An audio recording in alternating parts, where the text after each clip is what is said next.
Dari kami, kelompok A akan membahas bab 13 tentang departementalisasi FOH yang beranggotakan yang pertama Ahmad Naufal, Alif, Dewi Fortuna, Dewi Rilia, Grace, dan Cening.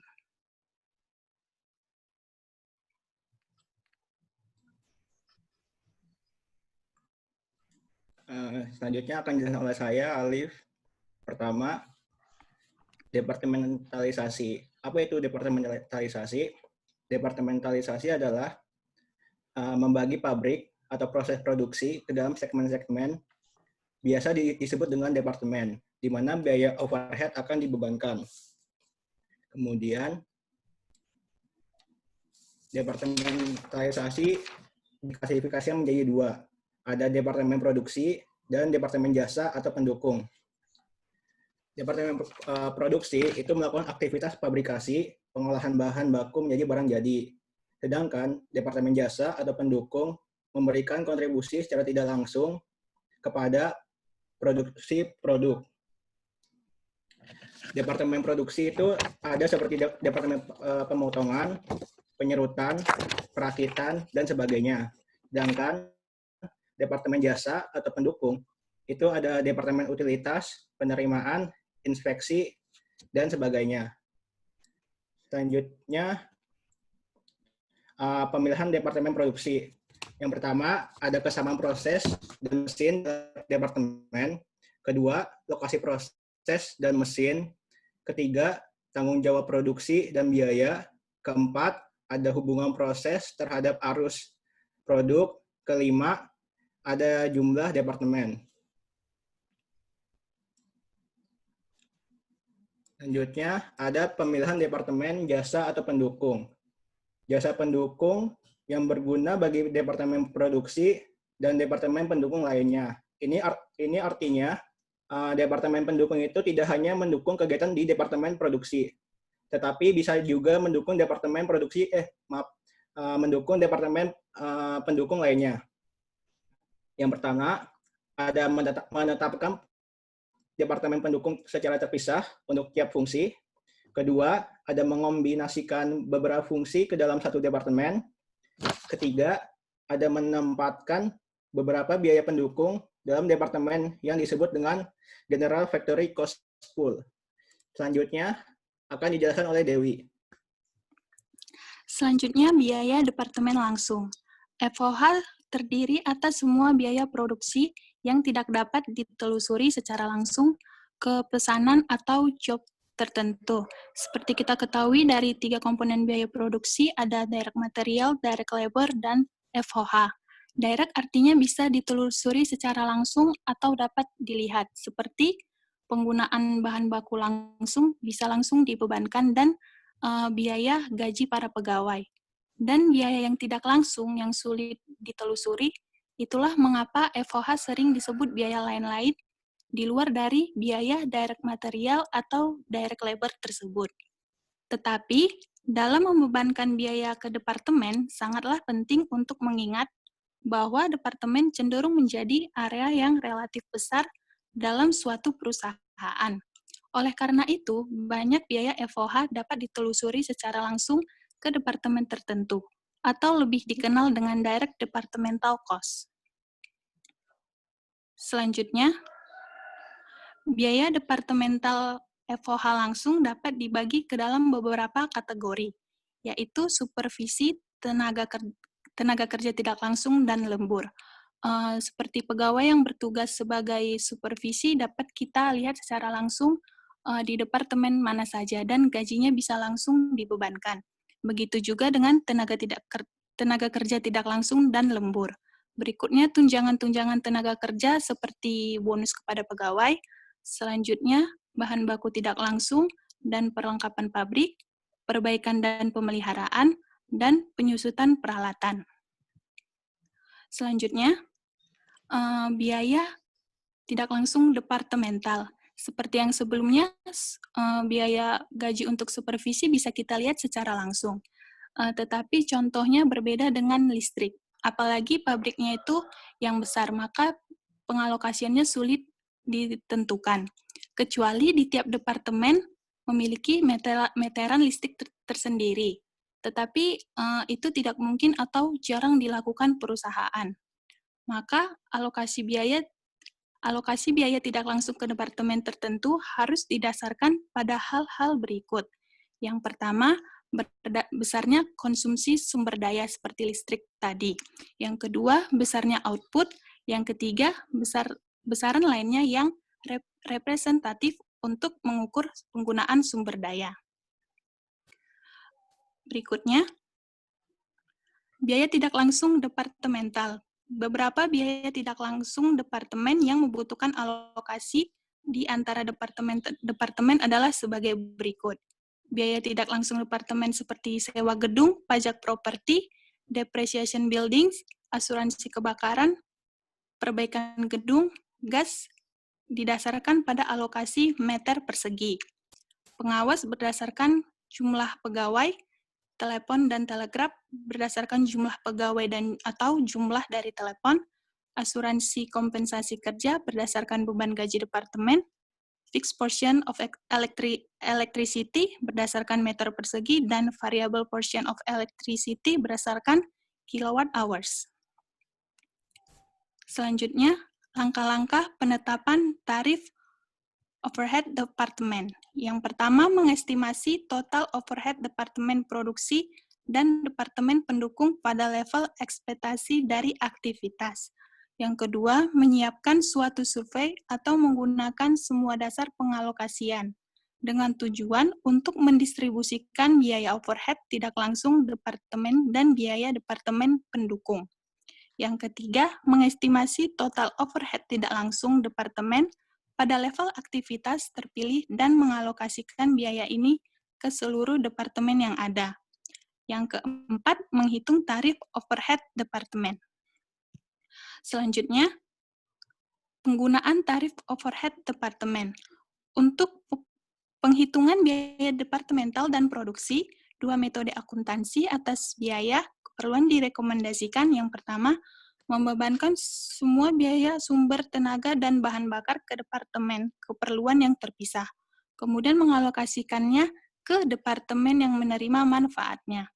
Yang kedua, membebankan departemen tertentu dengan biaya sumber tenaga dan bahan bakar, jika ada meteran terpisah, dan membebankan sisanya ke departemen keperluan yang terpisah, kemudian mengalokasikannya ke departemen yang menerima manfaatnya. Adapun pendistribusian biaya departemen pendukung adalah yang pertama, direct method. Biaya departemen pendukung didistribusikan hanya ke departemen produksi. Jadi biaya dari departemen pendukung hanya dialokasikan ke departemen produksi. Sedangkan yang kedua yaitu step method, mendistribusikan biaya departemen pendukung dengan suatu tahapan berurutan. Artinya, departemen pendukung bisa juga dialokasikan ke departemen pendukung lainnya, dan selanjutnya dialokasikan juga ke departemen produksi lainnya. Yang ketiga, simultan atau algebraic method. Memandang departemen pendukung sebagai departemen yang saling berkaitan satu sama lain. Jadi, departemen pendukung bisa saling mengalokasikan biayanya dan selanjutnya dialokasikan ke departemen produksi. Untuk pemahaman metode ini akan diberikan contoh perhitungan dari kasus.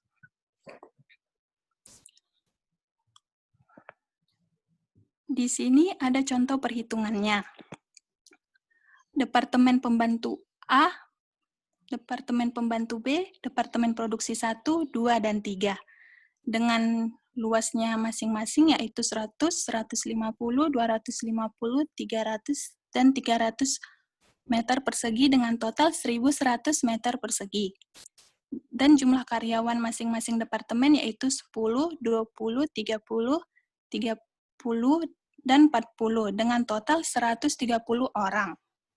Dan biaya masing-masing departemen pembantu A yaitu 1.700, B 1.915, produksi 1 3.000, 2 4.000, yang ketiga 4.500 dengan total biaya 14.115. Biaya departemen A dialokasikan berdasarkan luas ruangan, sedangkan biaya Departemen B dialokasikan berdasarkan jumlah karyawannya. Diminta menyusun daftar alokasi biaya pada Departemen Pembantu dengan menggunakan metode yang sebelumnya, yaitu langsung, bertahap, dan aljabar. Selanjutnya menggunakan metode langsung. Metode langsung artinya Departemen pendukung langsung mengalokasikannya ke Departemen produksi, yaitu 1, 2, dan 3. Begitu juga Departemen pendukung B langsung mengalokasikan ke Departemen produksi 1, 2, dan 3. Selanjutnya perhitungan pengalokasian biaya Departemen A. Biaya Departemen A tadi dasar alokasinya itu yaitu luas ruangan. Dialokasikan ke Departemen 1, 2, dan 3. Total luas Departemen 1, 2, 3 yaitu 250 ditambah 300 ditambah 300, yaitu 850. Maka perhitungannya yaitu Departemen 1 sama dengan luas Departemen 1 yaitu 250 per 850 dikali biaya dari Departemen A, yaitu 1.700. Maka hasilnya Rp500. Begitu juga dengan Departemen 2, 300 per 850 dikali 1.700 sama dengan 600. Departemen 3, 300 per 850 dikali 1.700 sama dengan 600. Selanjutnya pengalokasian biaya Departemen B yang tadi berdasarkan jumlah karyawan. Dialokasikan ke Departemen 1, 2, 3, yaitu Departemen 1 berjumlah 30 orang, yang kedua 30 orang, yang ketiga 40 orang. Maka totalnya ada 100 orang dari 3 departemen tersebut. Maka pengalokasiannya Departemen 1 sama dengan 30 per 100 kali 1.915, yaitu biaya Departemen B, sama dengan 574,5. Begitu juga Departemen 2, 30 per 100 kali 1.915, sama dengan 574,5. Dan selanjutnya Departemen 3, 40 per 100 kali 1.915 sama dengan 766. Dan didapat tabel rekapitulasi yang di bawah, yaitu biaya awalnya Departemen Pembantu A itu 1.700, yang B 1.915, yang Departemen Produksi 1 3.000, Departemen Produksi 2 4.000, Departemen Produksi 3 4.500.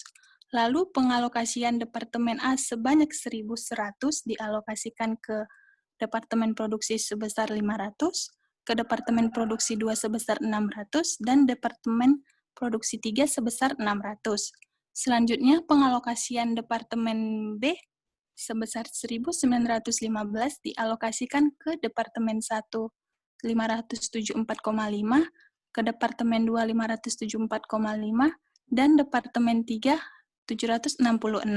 Dengan total Departemen A dan B 0 karena sudah dialokasikan, dan Departemen Produksi 1 4.074,5, Departemen 2 5.174,5, dan Departemen 3 5.866. Selanjutnya, metode B yaitu bertahap.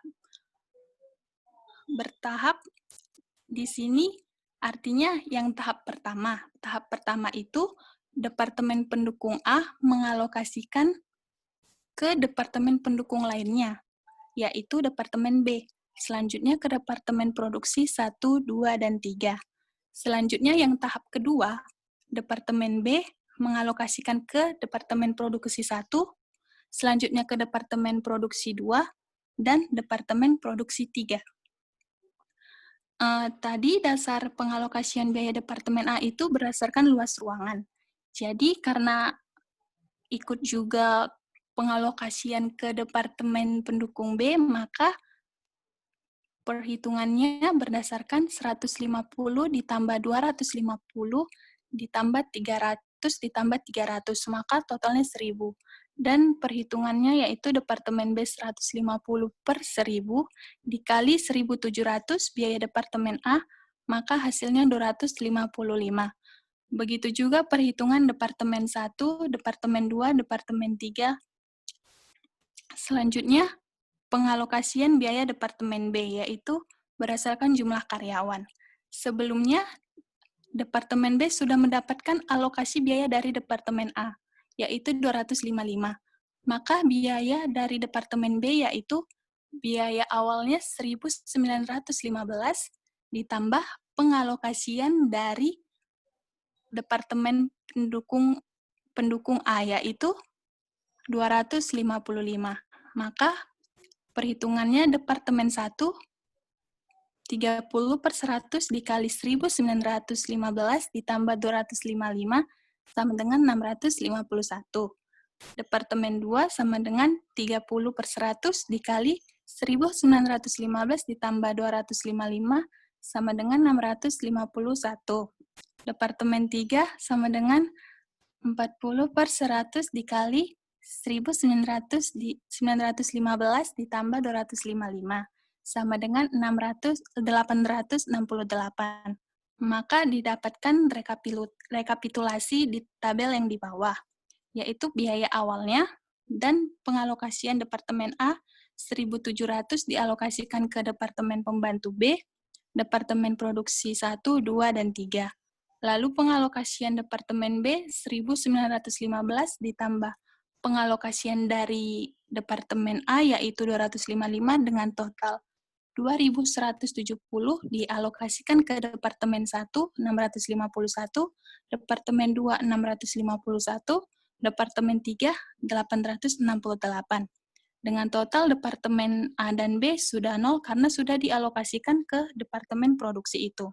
Dengan total Departemen Produksi, yang pertama 4.078, yang kedua 5.161, yang ketiga 5.878. Selanjutnya, metode aljabar akan dilanjutkan oleh Alif. Untuk metode aljabar, Departemen pendukung itu saling mengalokasikan biaya ke Departemen pendukung lainnya. Jadi di sini Departemen pendukung A akan mengalokasikan biaya ke Departemen pendukung B dan Departemen Produksi 1, 2, dan 3. Untuk Departemen pendukung B akan mengalokasikan biaya ke Departemen pendukung A dan Departemen Produksi 1, 2, dan 3. Untuk metode ini kita akan menggunakan asumsi atau permisalan. Di sini kami memisalkan biaya Departemen A yang akan dialokasikan adalah 100X. Maka biaya Departemen A yang akan dialokasikan ke Departemen B adalah 150 dibagi 1.000. 1.000 dari mana? 1.000 dari luas pembantu Departemen B sama Departemen 1, 2, dan 3 dijumlahkan. Dan dikali 100X. Jadi biaya Departemen A yang akan dialokasikan ke Departemen B adalah 15X. Kemudian biaya Departemen B yang akan dialokasikan ke Departemen A 1, 2, dan 3. Di sini di tabel biaya Departemen B itu udah ada 1.915. Jadi kita akan menambahkan biaya tersebut dengan 15X yang telah dialokasikan kepada B dari Departemen A. Sehingga biaya Departemen B yang akan dialokasikan ke Departemen A adalah 10 dibagi 110 itu dari mana? Dari jumlah karyawan Departemen A 1, 2, dan 3 dijumlahkan. Dan dikali biaya Departemen B yang akan dialokasikan ke Departemen A, yaitu 1.915 ditambah 15X. Sehingga ketika kita kali ini akan menghasilkan 1.915 per 11 ditambah 15X per 11. Dengan demikian, biaya Departemen A yang dialokasikan adalah itu 100X. 100X yang dari asumsi tadi sama dengan itu 1.700 yang dari tabelnya ditambah yang telah dialokasikan dari B ke Departemen A 1.915 per 11 ditambah 15X per 11.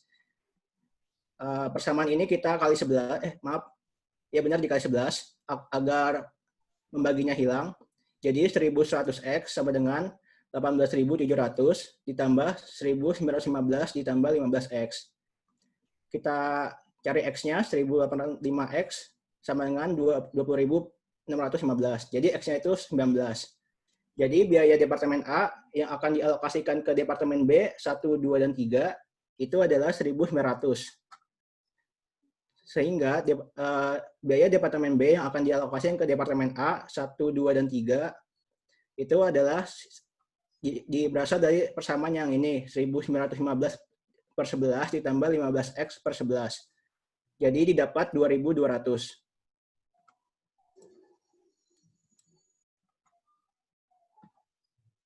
Ini pengalokasiannya kayak gini. Jadi yang dari Departemen A itu akan dialokasikan ke Departemen B 1, 2, dan 3.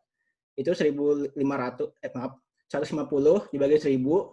1000 itu dari yang Departemen B 1, 2, dan 3 yang dari luas ruangannya. Dikali 1.900 yang tadi sudah dihitung di awal. Ketemu hasilnya 285. Sama dengan Departemen 1, 2, dan 3. Untuk biaya Departemen B itu 10 dibagi 110. 110 itu dari jumlah karyawan Departemen A 1, 2, dan 3. Dikali 2.200 yang telah dihitung sebelumnya. Jadi kita ketemu angka Rp200. Sama dengan Departemen 1, 2, dan 3. Jadi ketemu daftar alokasinya. Untuk Departemen Pembantu A, biaya awalnya itu 1.700. Tetapi akan dialokasikan ke Departemen B 1, 2, dan 3 itu 1.900. Tapi si Departemen Pembantu A ini akan mendapat biaya 200 dari Departemen Pembantu B. Jadi sehingga totalnya itu 0. Untuk Departemen Pembantu B, biaya awalnya 1.915. Kemudian Departemen Pembantu B mendapatkan alokasi dari Departemen Pembantu A sebesar 285. Kemudian Departemen Pembantu B ini mengalokasikan biayanya ke Departemen Pembantu A 1, 2, dan 3. Sehingga totalnya itu 0. Untuk Departemen Produksi 1, biaya awalnya itu 3.000, mendapatkan alokasi dari Departemen A sebesar 475, mendapatkan alokasi dari Departemen B sebesar 600, sehingga total biaya di Departemen Produksi 1 sebesar 4.075. Untuk Departemen Produksi 2, biaya awalnya 4.000, mendapat alokasi dari Departemen Pembantu A sebesar 570, kemudian mendapat alokasi dari Departemen B sebesar 600, jadi total biaya di Departemen Produksi 2 itu sebesar 5.170. Kemudian di Departemen Produksi 3, biayanya 4.500, mendapat alokasi dari Departemen A sebesar 570, kemudian mendapat alokasi biaya dari Departemen Pembantu B sebesar 800, sehingga total biaya di Departemen Produksi 3 adalah 5.870. Sekian presentasi dari kelompok kami. Jika ada pertanyaan, silakan bertanya. Jangan susah-susah ya. Ya. Terima kasih Mbak Dewi sama Mas Alif ya sudah menyampaikan materinya. Ya silakan yang lain kalau mau bertanya sih disampaikan aja materinya ini seperti itu tadi sudah dipahami betul atau masih ada perlu penjelasan lebih lanjut. Silakan dibuka sesinya.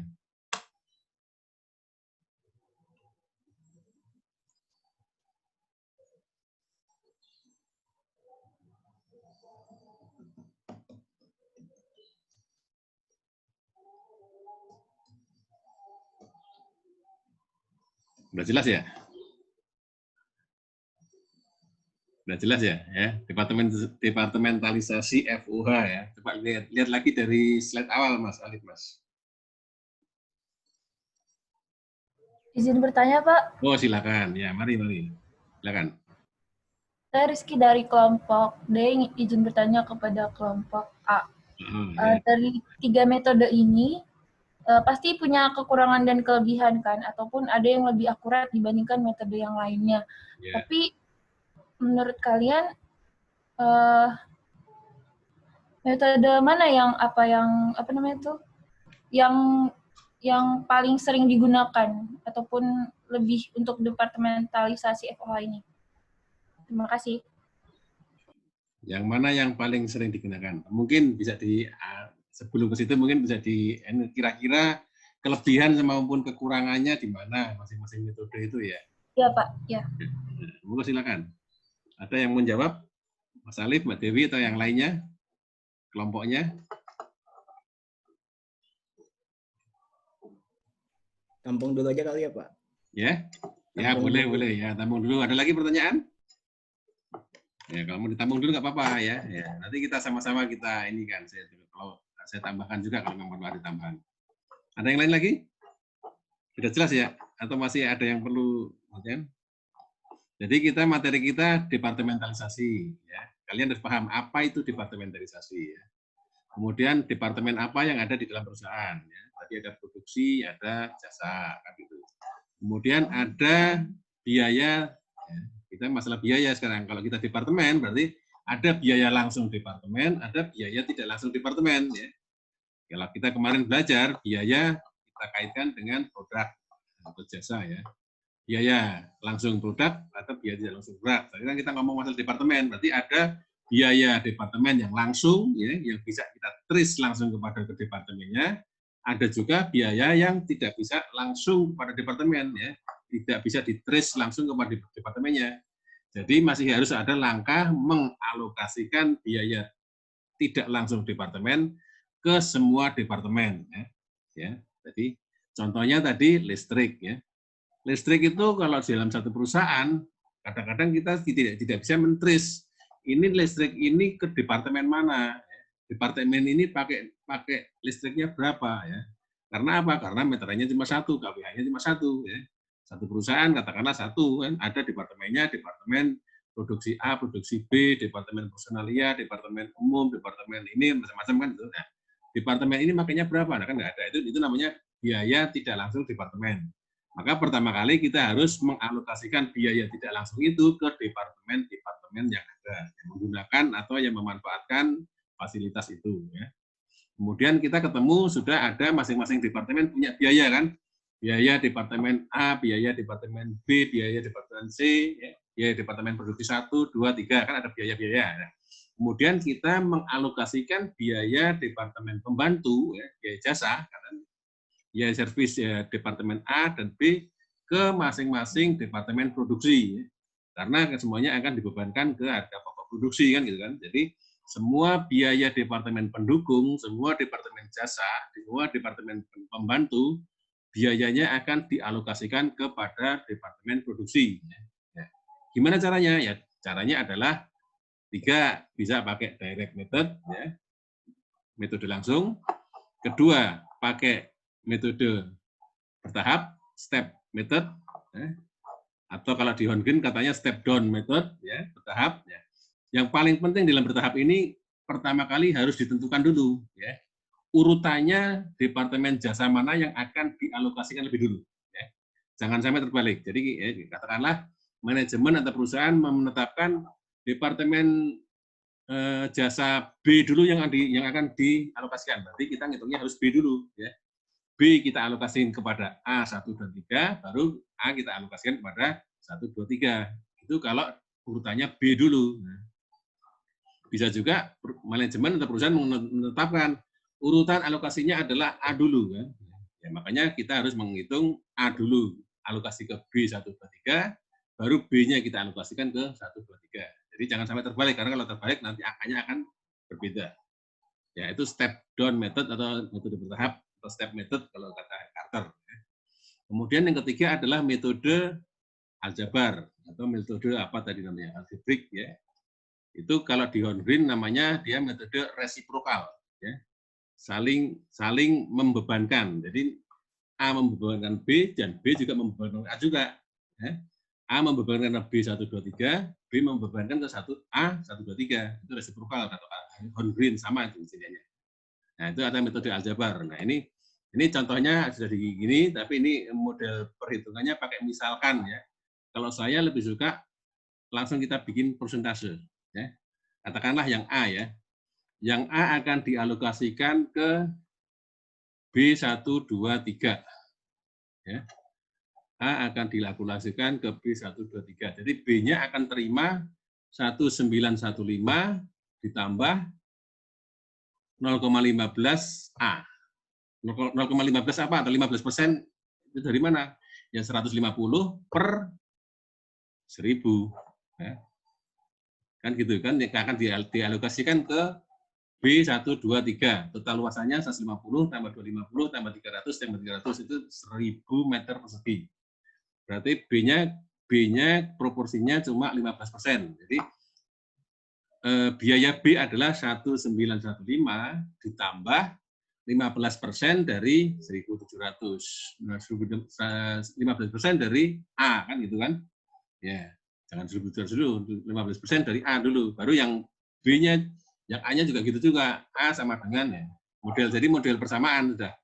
Ini kalau pakai, ya nggak apa-apa nih, pakai model begini nggak apa-apa misalkan, tetapi kalau memang, kalau saya bikin persentase dulu. Jadi ada contoh kan, kalau nggak salah di buku teman ada contoh. Jadi luasnya itu nanti ada persentasenya, jumlah karyawannya nanti di persentase juga, kan gitu. Ya. Yang luasan, yang B 15%, produksi 1 25%, 2 30%, produksi 3-nya 30%. Jumlah karyawan itu tadi B ya. Jadi yang A-nya dapat 10 per 11. Ya. 10 per 110 Pak Mas ya. Gitu. Itu seterusnya. Itu kalau metode aljabar ya. Metode aljabar kalau sudah ketemu persamaannya gampang. Kalian pakai metode matematika substitusi sudah ketemu pasti ya. Ketemu berapa total biaya A-nya, berapa total biaya B-nya, baru dialokasikan sesuai dengan tabel berikutnya ini ya. Sesuai tabelnya ya, dihitung persentasenya sesuai dengan alokasi berdasarkan apa dia akan dialokasikan. Itu intinya itu aja sebenarnya kalau untuk alokasi biayanya. Ada pertanyaan nggak tadi? Ada pertanyaan tambahan nggak selain tadi?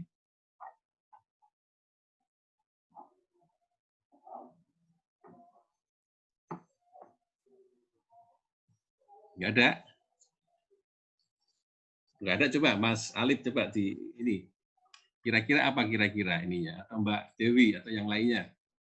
Kira-kira apa kelebihan kekurangannya? Kira-kira kalau Mas Alif sendiri milih yang mana ya? Kenapa kan gitu kan? Kalau milih biasanya mungkin seperti apa ya? Kebanyakan orang milih yang mana kira-kira?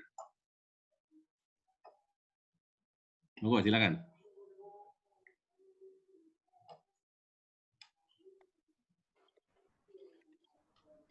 Izin mencoba menjawab, Pak. Silakan, ya, mari.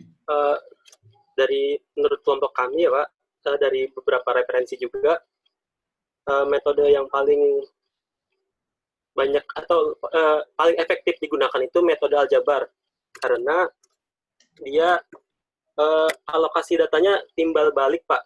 Jadi dari alokasi departemen pembantu dan produksi itu saling timbal balik, jadi lebih teliti dan lebih adil dibandingkan metode alokasi langsung atau direct method maupun metode step atau alokasi bertahap, karena mereka tidak timbal balik. Dan kalau dari metode step itu harus sangat teliti, tidak boleh tidak berurutan alokasinya.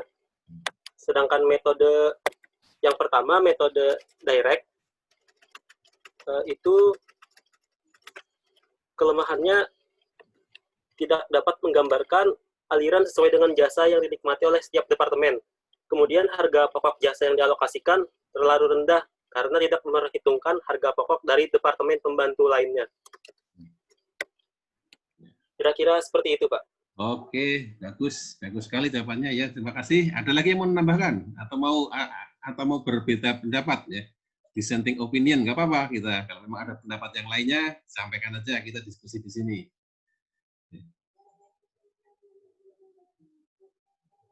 Ada yang lainnya berani menambahkan? Nah, bukan berani ya, memang ada punya yang mau menambahkan.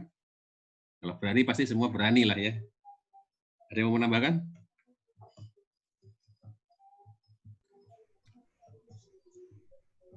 Cukup sepertinya Pak, cukup. Cukup ya. Wah, betul. Kalau gitu cukup, saya mau menambahkan dari materi saya sebentar ya. Ditutup dulu Mas Alif slide-nya. Saya pengen nambahkan dikit lagi dari saya punya materi ya. Yang disampaikan Mas Alif sama Mbak Dewi ini kan baru metode alokasi biaya departemen departemen jasa kepada departemen produksi. Ya. Belum bagaimana menetapkan predetermined rate-nya. Ya. Departemen jasa kan FUH. FUH kan baru bisa ketemu aktualnya akhir periode. Ya. Padahal di awal atau di pertengahan periode, ya, departemen produksi perlu segera menetapkan harga pokoknya kan gitu. Jadi harus ada predetermined rate-nya kan. Ya. Belum ada, ya. Menambahkan ini share screen ya. Share screen, share.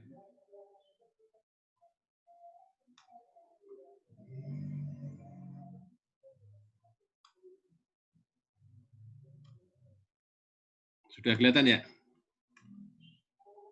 Udah belum? Slide saya sudah kelihatan? Nah ya. Ya, saya tambahkan ya sedikit ya. Tapi ini kalau saya kilat aja ya, sekilas saja ya. Cost accounting, departementalisasi, FUH ya. Ya, tadi sudah dijelaskan apa itu departementalisasi. Ya. Kemudian untuk maksud akuntansi, departementalisasi akan meningkatkan atau memperbaiki costing dari produk. Ya. Kemudian akan meningkatkan tanggung jawab atas biaya overhead. Karena overhead-nya sudah ditangani di masing-masing departemen, berarti departemen punya tanggung jawab mengendalikan biayanya. Kontrol atas biayanya. Kemudian tadi sudah ada departemen produksi, departemen jasa, departemen pembantu ya. Oke lah, udah ngerti lah ya. Kemudian nah, ini ada perusahaan menghasilkan produk, dia jadi 2 departemen, ya, produksi sama jasa. Ya. Ya, jasa ini mendukung atau membantu departemen produksi. Ya. Mungkin masing-masing ini ada sendiri-sendiri, ada dibagi lagi. Ada biaya ya.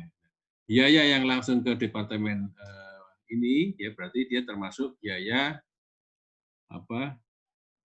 biaya langsung, tapi ada juga biaya tidak langsung ya. Ini biaya ini, ada biaya ini ya, biaya tidak langsung juga ada. Kenapa kita harus mengalokasikan? Karena kita akan melakukan costing produk ya. Berapa harga ini maka biaya produksi ditambah alokasi service menjadi biaya produk.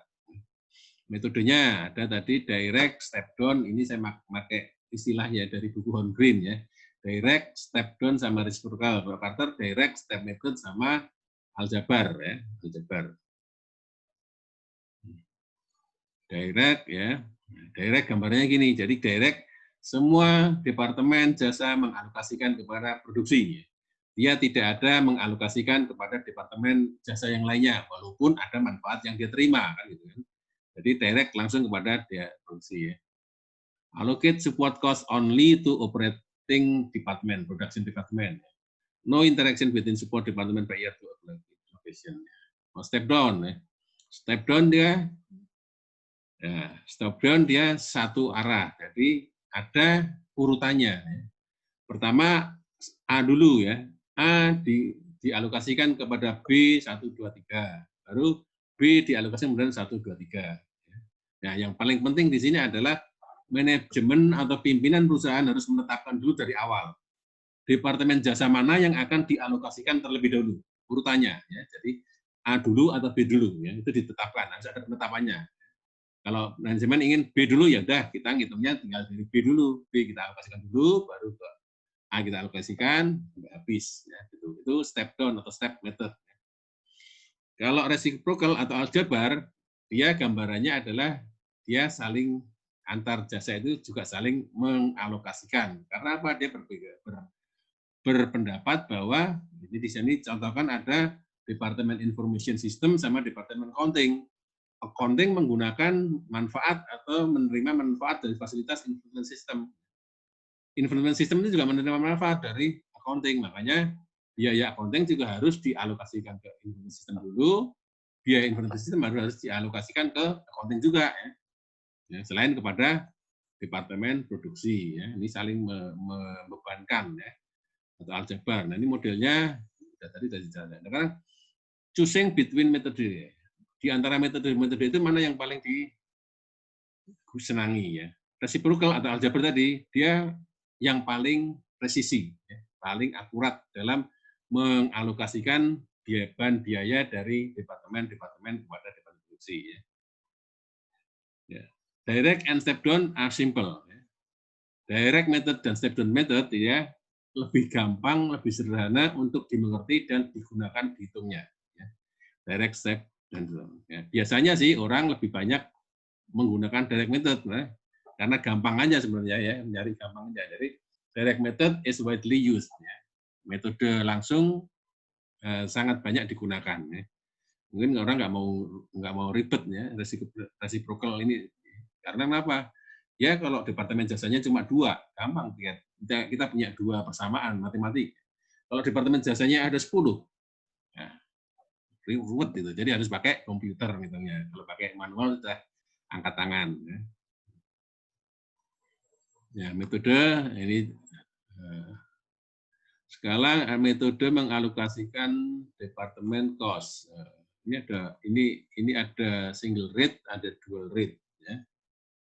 Ini materi ini kelihatannya saya nggak lihat di Carter, adanya di Horngreen. Jadi untuk mengalokasikan biaya departemen itu bisa pakai 2 metode, single atau dual rate. Bedanya apa? Kalau single itu semua biaya di departemen cost dianggap sebagai sama, tidak ada pembedaan fixed cost ataupun variable cost. No distinction is made between fixed and variable cost in this method. Padahal realitinya kan ada. Departemen akuntansi pasti ada fixed cost, ada variable cost. Ya. Bagaimana menetapkan tarif untuk dibebankan kepada produksi. Ya. Nah, ini kalau pakai metode single rate, berarti semuanya dijumlahkan, dibagi, jadi ketemu unit cost-nya. Ya. Unit cost-nya fixed dan variable jadi 1. Ya. Tapi kalau dual rate, dia dibagi. Yang fixed cost mana, yang variable cost mana. Ya. Ya, lain, jadi tarifnya untuk tarif variable cost sama tarif fixed cost berbeda. Ya. Nah ini trade-off-nya ya, untung ruginya. Single rate sederhana untuk diimplementasikan, tetapi dia memperlakukan fixed cost sama dengan variable cost. Nah, ini gitu. Kemudian dual rate, metode dual rate memperlakukan fixed dan variable cost ya, lebih realistis. Ya. Dia penerapannya yang fix ya nanti tarifnya tarif fix karena variable ya variable, tetapi ini lebih kompleks, lebih rumit untuk diimplementasikan. Ya. Ya.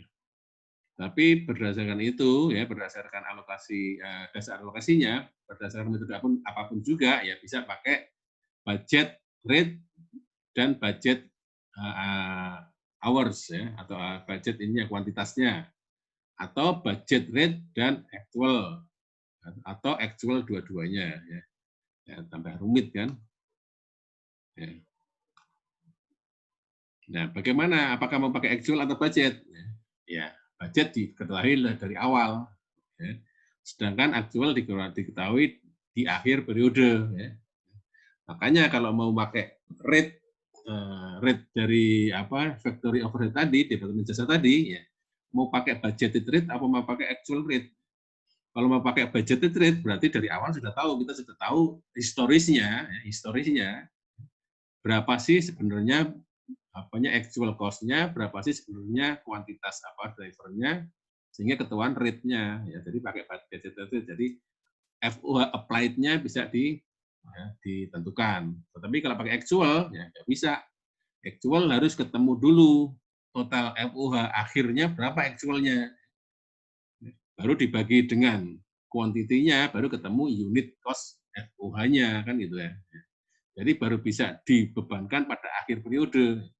Padahal kalau akuntansi manajemen nggak bisa nunggu akhir, awal pertengahan harus sudah ada angkanya kan gitu ya. Ini antara budget atau actual pertimbangannya seperti itu. Nah ini contoh, ini kayaknya nggak ada di Carter. Ya. Coba direnungi nanti dicermatin ya. Ini ada contoh ya, ada perusahaan ya kapasitas produksinya, kapasitas praktisnya 4.000 jam. 4.000 jam ini ya, kemudian dia membuat budget. Budgetnya ya, mesinnya dia membutuhkan fixed cost 144.000 US dollar. 144.000 ini dia ring, ya, relevan ringnya bisa untuk 3.000 jam sampai dengan 4.000 jam. Jadi antara penggunaan 3.000 jam labor sampai dengan 4.000 jam labor, dia harus bayar 144.000. Tapi di sini dia cuma membudgetkan, menganggarkan quantity labor hours-nya 3.600. Jadi di bawah kapasitas produksi, kapasitas praktisnya. Ya. Untuk departemen mesin 800, untuk departemen perakitan atau assembly 2.800. Jadi totalnya 3.600. Ya, masih di dalam relevant ring ya, di bawah ini. Kemudian ya, variable cost-nya ya, untuk ring 3.000 sampai 4.000 tadi adalah $30 per jam. Ya. Ya, $30. Jadi tadi ada fix-nya 140.000, variabelnya 30. Ya. Kemudian perjalanan waktu, ternyata actualnya departemen mesin 1.200, departemen assembly 2.400. Jadi totalnya 3.600. Jadi totalnya masih sama dengan budget. Cuma detail rincinya di mesin 1.200, padahal dibudgetkan 800, di assembly 2.400, dibudgetkan 2.800. Nah, sekarang diminta menghitung rate-nya atau alokasi biayanya. Ya. Kalau pakai single rate, ya, tinggal tambahkan saja total cost pool-nya kan. Fixed cost 144.000 ditambah 3.600 jam, ya. Kalikan 30, ini variabel, fixed cost tambah variabel, jadi total cost-nya 252.000. Ya. 252.000 ini per jamnya berarti 70, kan, bagi 3.600. Berarti tinggal inilah rate-nya yang akan dibebankan di masing-masing departemen. Ya. $70 per jam mesin, ya, per jam. Ya. Ya. Mesin jadi 30 kali actualnya berapa? 70 kali actualnya 700. Ya. Assembly perakitan berapa? Ya 70 kali 2.400 actualnya. Jadi beban yang diterima oleh machining adalah 84.000, assembly-nya 168.000 rate-nya ya. Rate-nya. Ini yang single rate ya, berarti total biayanya ini dijadikan satu, fixed cost plus variable cost. Ya. Fixed cost diperlakukan sama dengan variable cost. Ya. Dibagi dengan quantity-nya, jadi unit cost per unitnya. Bagaimana kalau menggunakan dual rate? Ya. Dual rate ini berarti dibagi antara fixed cost dan variable. Fixed cost-nya berapa? 144.000 US dollar. Berapa jam ini? Di sini 3.600 jam. Berarti per jamnya adalah $40. Ya. 3.600 ya, 40. Ya. Kalikan jamnya berapa? Ya. Untuk mesin 800 berarti dia 32.000. Dia beban fixed cost untuk mesin 32.000 ya. Variabelnya berapa? Variabel 30 ya. 30 kali actual-nya berapa? 1.200 per jamnya, jadi 36.000. Jadi total cost yang dibebankan kepada machining adalah 68.000. Berapa yang dibebankan kepada assembly atau kepada perakitan ya? Sama kan? Fixed cost-nya berapa tarifnya? $40. Dari mana? Dari total fixed cost dibagi budgeted hours-nya ya. 144.000 dibagi 3.600 ya. Dikalikan 2.800 ya, mesin assembly departemen 2.800, jadi 112.000. Ya. Variable cost-nya ya sama 30 per unit kan, per jamnya 30 kali actual-nya 2.400, jadi 72.000. Ini kalau dia based on demand for atau penggunaan, berdasarkan penggunaan jamnya.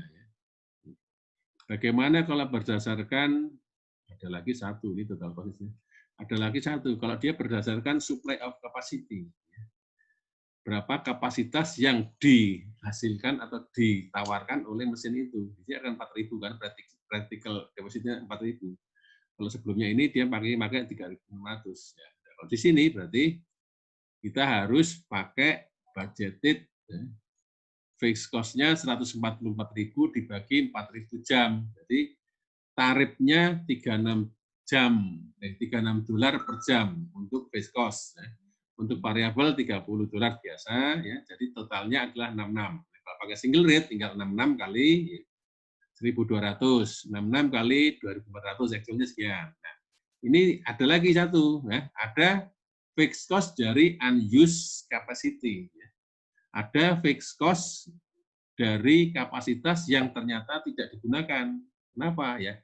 Kita punya kapasitas 4.000, tapi kita cuma gunakan atau kita budgetkan 3.600. Berarti ada tarif ada biaya fix yang tidak digunakan. Ini apa? 14.400. Ini kalau kita pakai single rate. Ya.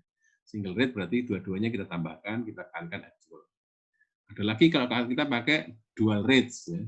Kalau dual rates ya berarti ya sama, harus kita pisahkan fixed cost-nya berapa, 36 kali budgetnya, variabelnya berapa, 30 kali actual-nya, jadi totalnya sekian. Assembly juga perakitan, fixed cost-nya 36 kali budgetnya, variabelnya variabel kali actual-nya, totalnya sekian. Dan ada fixed cost untuk unused material handling capacity, fixed cost untuk kapasitas yang tidak digunakan. 36 kali 400, 14.400. Nah, itulah menghitung ya, bagaimana kita menghitung tarif dari FUH, tarif biaya ini, ya. Kemudian kita membebankan kepada masing-masing departemen produksinya. Ya, udah selesai. Ada pertanyaan sampai di sini? Mudah-mudahan bisa diikuti. Ya. Nanti ini slide-nya akan saya masukkan ke GCR, ya, kalian pelajari lagi. Kalau nggak jelas di sini, coba baca di Horn Green, mungkin lebih jelas. Ya. Tapi itulah materi untuk penentuan tarif overhead, penentuan tarif biaya Departemen Jasa. Ya. Oke, itu tambahan materi dari saya. Karena tadi saya lihat di Mas Alif sama Mbak Dewi belum terbaca. Memang di karternya nggak terlalu panjang untuk membahas rate-nya ya. Tapi nggak apa-apa, gitu, tambahkan situ. Siapa tahu nanti di soal keluar. Ada pertanyaan? Ya. Ada pertanyaan mengenai masalah departementalisasi FUH, penentuan tarifnya? Ya.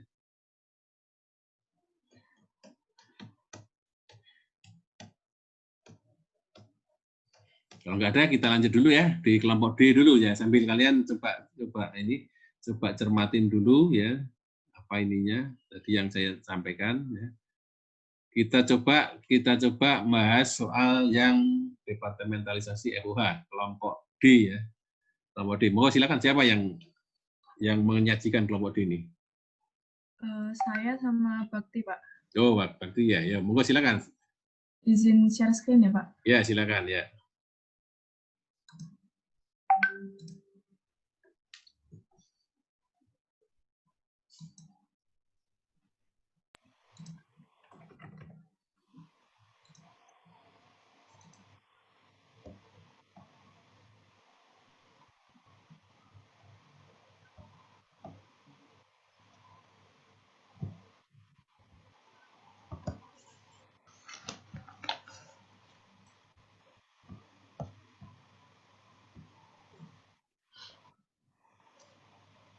Izin memulai, Pak.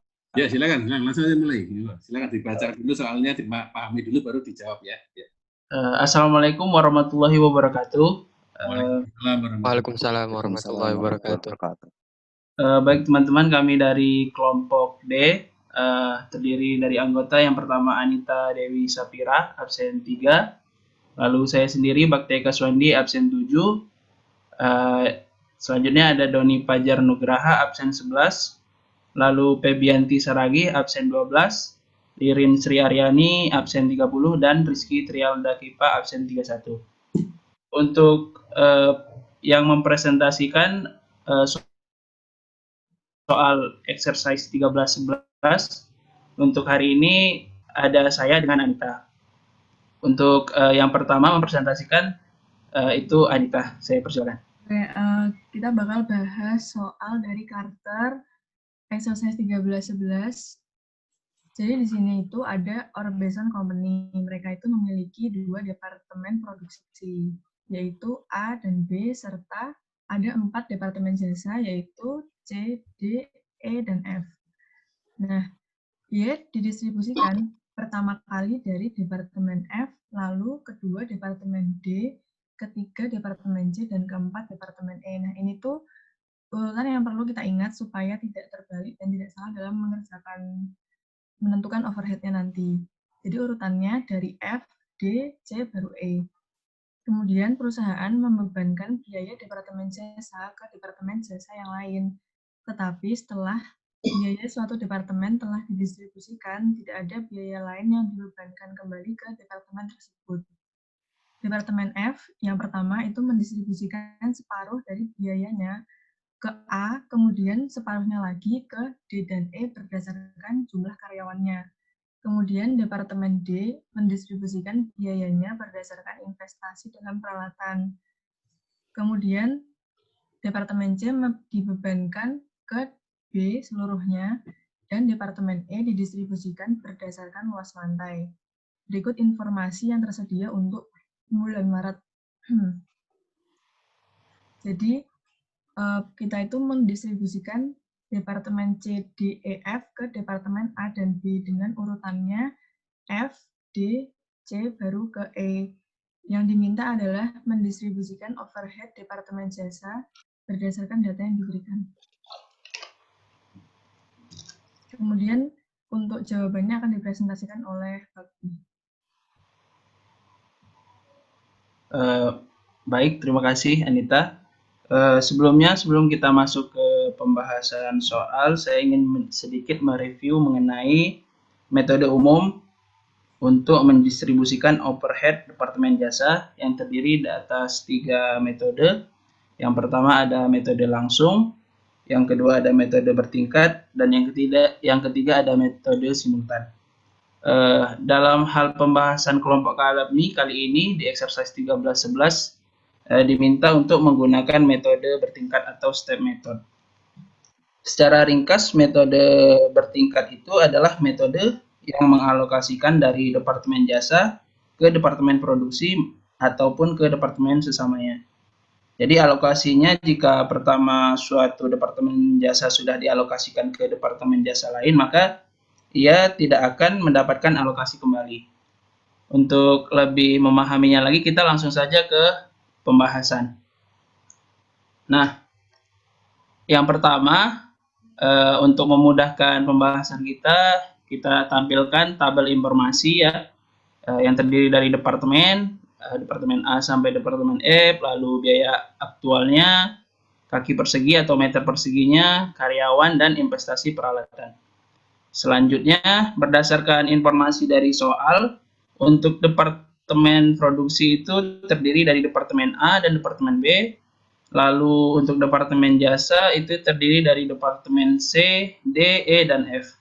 Selanjutnya kita masukkan dalam tabel ini. Sebelumnya, seperti yang sudah dijelaskan Anita tadi, untuk urutan pendistribusian biaya, yang pertama itu ada Departemen F, yang kedua menggunakan jumlah karyawan, lalu Departemen D menggunakan berdasarkan investasi dalam peralatan, selanjutnya ada Departemen C dan Departemen E menggunakan atau berdasarkan luas lantai. Lanjut, yang untuk biaya aktual tadi kita langsung masukkan saja berdasarkan informasi yang dari soal. Untuk Departemen A itu 100.000, Departemen B 80.000, Departemen C 120.000, Departemen D 56.000, Departemen E 15.000, dan Departemen F 30.000. Selanjutnya kita masuk ke penghitungan alokasi biaya. Seperti yang kita tahu, untuk yang di soal, Departemen F mendistribusikan separuh dari biayanya ke Departemen A. Jadi untuk yang pertama kita perlu ketahui adalah untuk Departemen F ini biaya aktualnya sebesar 30.000 US dollar. Lalu setengahnya didistribusikan ke Departemen A. Jadi 30.000 US dollar dibagi 2. Jadi kita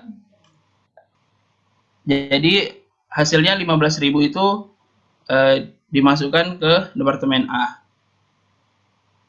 Jadi selanjutnya untuk sisa dari pengalokasian tadi sebesar 15.000 ini kita alokasikan ke departemen D dan departemen E berdasarkan jumlah karyawan.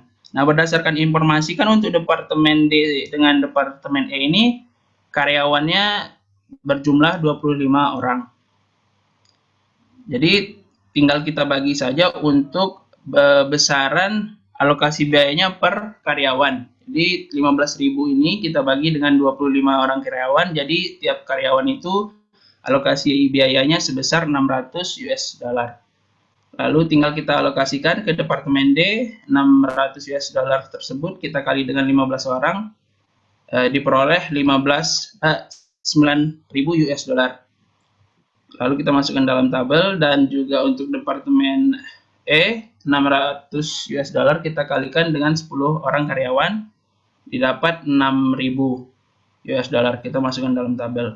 Lalu untuk departemen F, karena biaya aktualnya tadi sudah dialokasikan untuk departemen A, departemen D, dan departemen E, maka untuk departemen F ini habis atau bisa kita sebut di nolkan. Jadi kita tulis di sini minus 30.000 US dollar.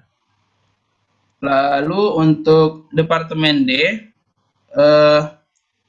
mendistribusikan biayanya berdasarkan investasi peralatan. Nah, yang pertama kita perlu menjumlahkan terlebih dahulu biaya aktualnya dari departemen D sebesar 56.000 ditambah dengan pendistribusian dari departemen F tadi sebesar 9.000. Jadi total ada 65.000. Lalu kita bagi dengan investasi peralatan. Namun di sini seperti yang saya jelaskan dari pengertian metode bertingkat tadi, jika telah didistribusikan biayanya, maka departemen tersebut tidak lagi diikut sertakan. Jadi untuk departemen D dan departemen F itu tidak dijumlahkan lagi dalam hal investasi peralatannya. Jadi totalnya hanya 32.500 US dollar didapat untuk setiap investasi peralatannya sebesar 2 US dollar. Lalu kita alokasikan ke setiap departemen A, B, C, dan E. Untuk departemen A itu 2 US dollar dikalikan dengan 12.500, didapat 25.000. Kita masukkan dalam tabel. Lalu departemen B 2 US dollar dikalikan dengan 6.000, didapat 12.000. Kita masukkan juga ke dalam tabel. Lalu selanjutnya departemen C sebesar 20.000, kita masukkan dalam tabel. Dan yang terakhir departemen E 2 US dollar kita kalikan dengan 4.000, didapat 8.000, kita masukkan dalam tabel. Lalu untuk departemen D ini untuk total biayanya kan 65.000 karena sudah dialokasikan untuk departemen A, B, C, dan E. Jadi totalnya 0 atau habis seperti itu. Maka kita tulis di sini minus 65.000 US dollar. Selanjutnya untuk departemen C dibebankan keseluruhannya ke departemen B. Yang pertama kita perlu mengetahui total biayanya terlebih dahulu. Bisa kita lihat di dalam tabel informasi itu untuk biaya aktual departemen C itu sebesar 20.000 dan juga ditambah dari pendistribusian dari departemen D sebesar 20.000. Jadi total ada 140.000. Lalu kita distribusikan ke departemen B. Jadi untuk departemen C ini nilainya 0. Jadi kita tulis di sini minus 140.000. Dan yang terakhir untuk departemen E didistribusikan berdasarkan luas lantai, meter persegi atau kaki persegi. Pertama kita perlu menjumlahkan terlebih dahulu biayanya, yakni dari sini 15.000 biaya aktualnya ditambah dengan 6.000, di mana itu diperoleh dari pendistribusian dari departemen F. lalu juga ditambah dengan pendistribusian dari Departemen D sebesar 8.000. Lalu kita bagikan dengan jumlah atau total meter perseginya dari masing-masing Departemen A dan Departemen B sebesar 4.000 diperoleh untuk setiap meter perseginya sebesar 7,25 US dollar. Lalu kita alokasikan masing-masing ke Departemen A dan Departemen B. Untuk Departemen A 7,25 US dollar dikali 1.500 didapat 10.875. Dan untuk Departemen B 7,25 US dollar kita kalikan dengan 2.500 didapat 18.125 US dollar. Kita masukkan ke sini. Lalu untuk Departemen E, karena telah dialokasikan untuk Departemen A dan Departemen B, maka Departemen E-nya habis atau nol. Maka kita di sini tinggal memasukkan minus 29.000. Lalu untuk selanjutnya kita jumlahkan masing-masing karena Departemen Jasa sudah dimasukkan Departemen Produksi, maka nilainya minus.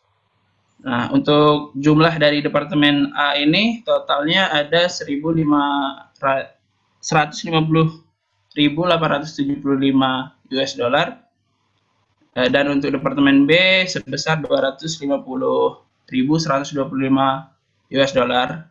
Lalu kalau kita jumlahkan antara Departemen A dan Departemen B diperoleh 400.000 US dollar atau sama dengan biaya aktualnya.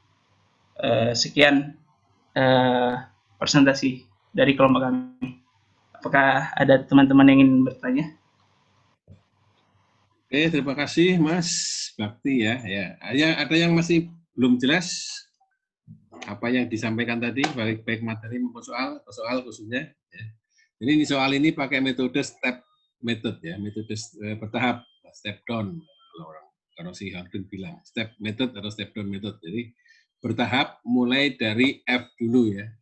Dari awal sudah ditentukan F dulu, baru D, baru C, baru E ya.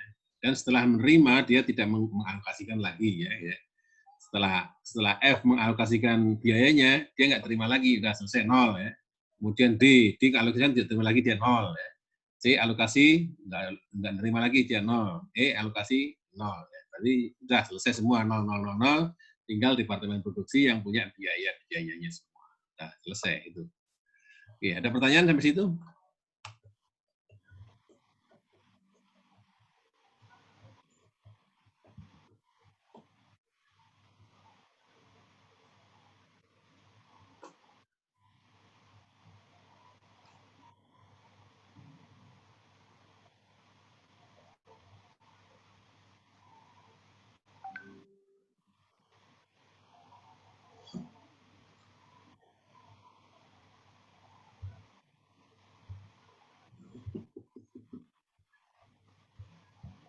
Bisa dipahami atau gini saya nggak tahu nih, saya lupa kemarin ngasih tahu ini bahan materi sama soal jawabannya masing-masing udah pegang atau belum ya? Belum ya? Ya mungkin pertemuan mendatang pada saat dipresentasikan ini masing-masing mahasiswa sudah punya ininya, katakanlah kalau mau di print dulu ya sudah paham dulu kira-kira nanti yang ditanyakan di mana gitu ya. Nanti pertemuan mendatang gitu ya. Bahannya di-share dulu ke teman-temannya ya. Nanti jadi pada saat dipresentasikan atau disajikan si penyaji bicara menyajikan, yang mendengarkan mencermati, mendengarkan sekaligus melihat ininya katakanlah handout-nya ya. Apa kira-kira yang belum jelas, mana yang mau ditanyakan ya. Atau mungkin ada menambahkan atau mengoreksi. Silakan. Saya mau izin bertanya, Pak. Yuk, silakan. Mari, langsung. Buat contoh yang alokasi E itu kan dibagi per 4.000 dari kaki perseginya A sama B. Nah, kalau berarti tuh C, D, E, F-nya itu kan nggak ikut ya, Pak. Tapi kalau misalkan itu karena dia 0, biaya aktualnya udah habis, jadi dia nggak termasuk ya, Pak. Tapi kalau dia masih ada, dia termasuk juga, Pak. Ditambah juga nggak kaki persegi? Kalau misalkan C, D, atau E, atau F-nya itu masih ada biaya aktualnya. C, D, atau F-nya masih ada, gitu ya?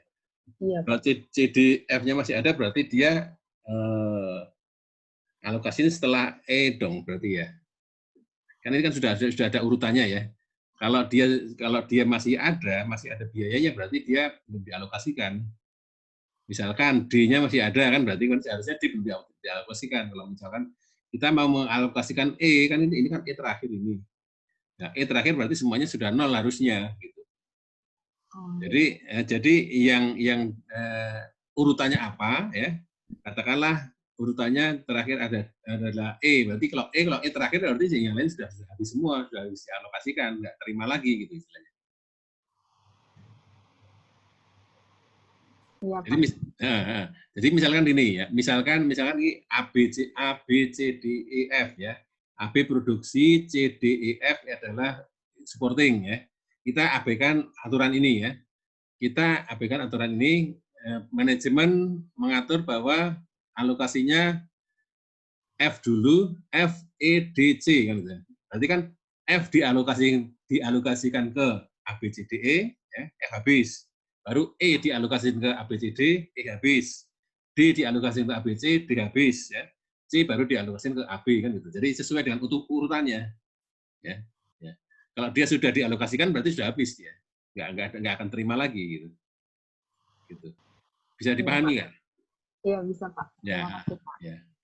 Kalau step down gitu, jadi kalau sudah dialokasikan udah nol dia, nggak akan terima lagi. Gitu. Beda kalau dia pakai yang aljabar atau resiprokal itu, ya masih terima lagi ya, itu lagi lebih rumit lagi itu. Ya. Apalagi kalau aljabar pakai 4 C, D, E, F ini, ya. Pusing nanti kita. Hitungnya pakai manual susah itu. Biasanya kalau aljabar dia departemen jasanya cuma 2. Dua persamaan ya, 2 persamaan aja jadinya. Oke, ada lagi pertanyaan?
Sepertinya sudah tidak ada yang mau bertanya, Pak. Ya, silakan. Pakai kalau masih ada tanya silakan dulu. Mau pakai. Saya sambil ngisi absen dulu sebentar ya. Silakan yang mau bertanya.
Oke, bagaimana semuanya? Sudah mencermati isinya? Ada pertanyaan nggak? Kalau nggak ada, kita tutup dulu ini Zoom hari ini. Gimana, Mbak Made? Ini tadi saya minta slide-nya kelompok A sama slide filenya kelompok B dikirim ke saya ya, lewat Mbak siapa ya? Tadi Mbak Made ya? Iya Pak, baik Ya, Pak. Mbak Made nanti dikirim ke saya, nanti coba saya masukin ke GCR biar kalau kawan lain mau mengakses bisa gampang ya. Iya Pak. Udah ya, kalau mau mempelajari lagi atau membaca lagi slide-nya, kemudian untuk mengulangi kuliah ini nanti ada recording-nya ya. Kalau saat ini nggak ada pertanyaan nggak apa-apa ya, kita tutup aja. Kalau ada pertanyaan, kalau mau ditulis di GCR, saya sudah buka postingnya, sudah buka forumnya, diketik di situ aja, nanti saya coba jawab, atau yang lain mau coba jawab, monggo silakan. Ya. Gitu aja ya. Ada nggak hari ini untuk Zoom ini pertanyaan?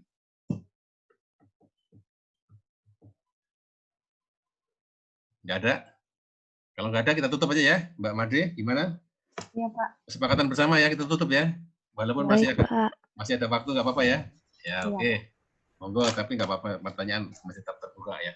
Oke, semuanya terima kasih atas perhatiannya, atensinya. Saya mohon semua baca lagi materinya di buku charter maupun di buku Hohngreen. Beberapa ada angka, ada detailnya ada di Hohngreen, di charter cuma diulas sekilas ya. Ada di slide saya, terutama di penentuan tarif FUH itu di Carter, kelihatannya nggak terlalu banyak di ini.